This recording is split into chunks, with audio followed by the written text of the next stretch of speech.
হয়ে গেছে।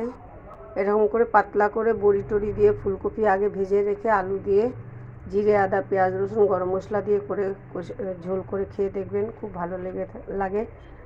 করে খেয়ে দেখে যদি ভালো লেগে থাকে লাইক শেয়ার সাবস্ক্রাইব করে দেবেন, কমেন্ট করে জানাবেন। আর জিয়ার রান্নাঘরের রুমা।